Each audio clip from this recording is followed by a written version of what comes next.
Right, welcome to the next episode. As you can see here, I've got the old engine mount from, I forgot what episode it was, but it was earlier, probably like in the tens. And what I've done now is finally decided to bring it back in the boat, because as you can see here, we've kind of gotten to that point where we have the fuel tank in place. You'll see some pieces of 2x6. We're going to talk about that here a little bit later. But as you can see, we now have just a little bit left to go. Got a stringer on both those sides and then two on the side that I'm at, and then obviously we need to make the engine mount. So how are we going to do that? You guessed it. In your case, there's two ways to have found where the right measurement was to place your engine mounts. You could either have it saved like I did here. In my situation, you can see the 2x8s and that one down below, the 2x4, is actually not in too bad of condition. In my opinion, this whole setup weighs way too much compared to what you need, especially for like a 5 liter. I have a 5.8 liter in the other build that I did, and there was nowhere near this amount of lumber. They put 2x8s on each side to allow for a imperfection, right? So if this needed to get moved over a little bit, they had that ability. And these stacks of 3/4 inch plywood seems to have been it looked like it had been done afterwards, in my opinion. Nonetheless, it's a very sloppy way of making an engine mount. We're gonna improve our design when we stick this back in. We'll probably still use 2x8s just because I'm interested in trying 2x8s made out of Douglas fir versus how I did mine before, which was made out of Douglas fir 4x4s. But I've got a mixture of everything. You'll see over here, I've got Douglas fir. All right, so besides the messy stacks of 3/4, we're gonna try to prevent that. So that's gonna be our goal here. So anyway, this thing probably weighs about 50, 60, 70 pounds. It's super heavy. So I'm gonna go ahead and very carefully lift that up and install it back to where it was before, and we'll get to seeing how it lines up and how it's level. Another thing that I did too is I actually did level up the boat. This is the first time I've done it. I leveled up the front. I know that little level is inaccurate, but I also put the level on these stringers front to back to make sure we had a level playing field in terms of how we're going to lay out the engine mounts, because I will lay that level with the stringers, just so you know. It's just my own preference. The engine mounts in the front will allow for unevenness, so it's not that big of a deal. But you do want to do your due diligence and make sure the boat is as level front and back as you can. It just is going to help things. So anyway, let's go ahead and put this engine stand in place and see what it looks like. All right, take a look here. Old meets new. You'll see we've got the engine mount installed exactly where it was originally. Kind of interesting. It's really kind of eerie, in fact, putting this old thing back in here. What's even more interesting is the idea that we could probably just throw this back in. I could glass it right now, you never even know. But I want to show you all, for the purpose of this video, how we're going to do this properly. And another thing, as we talked about earlier in the episodes, you can see how there's extensive rot in this piece of pine here. So I'm not really impressed with that, and therefore we're going to go ahead and swap it out. As you can imagine, you probably wouldn't want to put this back in your boat after having installed all this marine grade plywood. So one thing I'm going to do, and the reason why I did this, is I'm kind of curious. This is the top of the deck would be simulated by this piece of board. As you can see, it sits on the stringer. One of the things, and one of the reasons why I wanted to bring this old engine stand in here, is how does the top of the floor compare with that engine mount. Is it level? What is it? And you can kind of see here, it is definitely not very level at all. In fact, it probably sits a good maybe 2 or 3 inches off of the deck. So it's not going to be likely that we're going to be able to bring that top of that engine stand as high as we'd like, because we could, instead of making this a 2x4, we can make it a 2x6 and raise it up higher, and then we don't have to have that many 3/4 inch blocks stacked up, like right here. You don't have to have 3/4 blocks stacked up. So let's go look at the motor in its current condition, because all I did was loosen up the lag bolts that were in here. Let's look at how much thread is left on the bolts so you can kind of see the height adjustment. Let's go take a look at the motor. Okay, we get this thing to focus a little bit. You can kind of see in here we don't have very much room to play here. This is pretty much centered. Got a little bit there, and then we have the ability to drop it a little bit if we need. But this engine mount doesn't have that much flexibility. So keep that in mind. We do need to keep consistent to that height that it's at now. We can adjust it maybe about it looks like maybe 5/8 or something.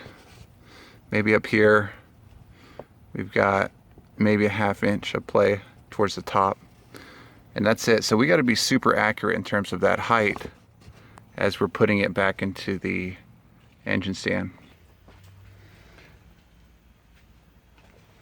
Now you can see we do have contact just about all the way to the back on both sides. Yeah, if you take a look at our level, it's still pitched a little too far, probably about 1/2 inch. Now I've gone ahead and leveled up the actual mounts pretty close here, and that on the left side is still pretty accurate. You may not have this ability with yours, and it gets kind of tricky. That's why it's important to plan ahead before you take your old engine mounts out. You see, like I did earlier, if you haven't caught it, I put 2x4 braces on both sides. Super important to do that. You can see I got a little space back there. So what we need to do is make sure it is seated all the way, which it is. Can't go any further back. And if you look on the right side compared to left, there's maybe 1/8 of an inch difference. In terms of here, we're going to center this up a little bit better. We're going to go to the right, so this is not a big deal. We just want to make sure at this point, what are we doing? Is we're getting the height drawn out properly. That's really the main goal here. All right, so we got everything mounted. This is where that laser level, or it's actually a professional level that's designed to shoot lengths. It's where that kind of comes in handy, because you can actually use that as a baseline. You can see what I've done as I've taken the old one, the old engine mount, and I've drawn some baseline marks here. And I know if I set it on top of the engine stand and I shoot it, it'll be 1 foot 10 inches and 3/8. Same thing over here. I can stick it on top, send it right where that dot is, and we'll get the same measurement. So that's kind of important. Then I've also made some measurements this way. As long as I shine it directly in that same position, right there, we'll get, it looks like 2, oh, there we go. Almost there. Kind of tricky with one hand. Anyway, yeah, see right there, 2 foot 9 inches, same thing. You can shoot this one, although we can measure this manually, 2 foot 9 to that X. So it kind of tells you in orientation when you put your blocks in place, your engine blocks, you know about the height that you're going to be shooting at, which would be right there. The important part of this is if you're going to use the same measuring device which also has the laser function, it doubles as both it'll get you the appropriate height that you need, and it'll also get you the distance you need from here to the rear part of the transom. We couldn't do this before with the old transom because obviously it's going to be a little bit different thickness, so that's something to keep in mind. You want to take as many measurements as you can. I did the same thing over there. The only thing different is I wrote it on the side, and on this one I wrote it over here, just so I have an idea. You can see these holes are kind of pitched a little bit different. This one's kind of 2'8½", so this is kind of slanted inwards a little bit. So we will adjust for that when we put in the new block up here. We'll actually kind of tilt it a little bit so they both sit at 2'9", which is what that one is. So keep that in mind. The measurements on this side are not so good. As you can tell, they kind of shot in all kinds of directions, whereas over here they're pretty level. That's something also you may want to do is, if you don't have a laser device like I have, there's another way of doing it as well, and I'll show you how to do that. Okay, you can see here I grabbed another 1x2, and say you don't have a laser level and all you got is a piece of wood. Here's your other way of doing it. See, I marked the top of the board, and you make sure that you index it so it says top, and these are for the front bolts because they will be different for the back in most cases. You drill your holes exactly where the engine mounts are going to be. So what this does is it not only gives you the correct height of where your engine mounts are supposed to be, but it also shows you the correct pitch too. So as long as you have this installed, you'll have the exact position of where to put this engine mount. Some people have asked me, how in the world do you figure out where the engine mount's supposed to go? Well, in order to make this happen, you got to have a good solid engine stand to begin with. If you don't, which in my case I didn't actually have one, it gets kind of tricky, and there's some tricks to it. If you got some questions on that, just hit me some comments in the comments field, and I'll give you some advice. You can also build another 1x2 for the back bolts if you like to as well. Not necessarily per se, because once you know where these holes are, 2'9" across to that side, you can actually square up your blocks and you'll get it right every time. Okay, since we have our board in place, I'm going to go ahead and remove that, and we'll go ahead and get this old engine mount out. We've made some rough marks there and around. You've seen two different ways to mark this off, just some ideas for you. And what we'll do now is let's go ahead and take this old engine mount completely out, and we're going to duplicate it again with brand new wood. Okay, so we've got the old engine stand out, and what we're going to do now is just kind of analyze this a little bit so we can kind of capture some of the same angles that they use. You can see here we've got a different pitch here. We need to find out what this is.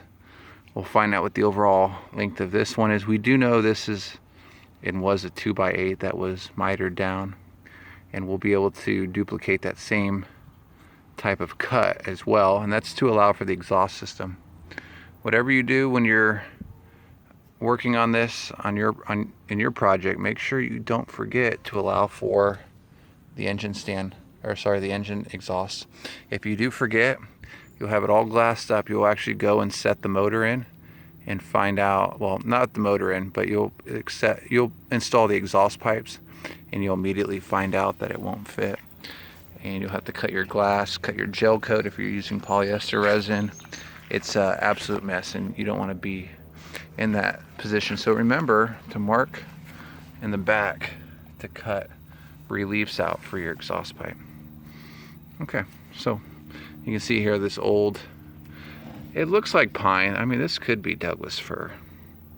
it's dense enough where it may, if you happen to know what it is or you have any guesses, let me know. But it doesn't quite look like pine. Maybe it is, but anyway, we're replacing it with Douglas fir. All right, so we do know this is a 2x8. So first things first, I'm going to go ahead and cut. We're going to measure from front to back. I know that's 40 inches. And we'll go ahead and cut this piece out first. And then we will cut out this. I believe this is going to be from this tip down here. I believe it starts off as a 2x4, and we'll have to rip it at whatever degree angle it is. We'll find that out. I think that's going to do it for this episode, though. Before we cut, let me show you some of the wood that I got for this. You may be tempted to use pine, but definitely go with the Douglas fir. It does a lot better in water. You'll be able to recognize it if you're not familiar with Douglas fir, because it does kind of have a little bit of a reddish hue. It tends to be a lot more smooth, and it becomes what they consider some of the premium boards. So keep that in mind as you're shopping for wood. Whatever you do, try not to put pine back into your boat if you have it already. Try to get you some Douglas fir. So anyway, on the next episode, you'll catch me cutting this and starting to attach the various pieces of the motor mount together. Stick with me as we continue this journey. As always, like the video if you thought it was helpful. Smash that like button. Subscribe if you're not already. We'll catch you on the next episode. Have a good one.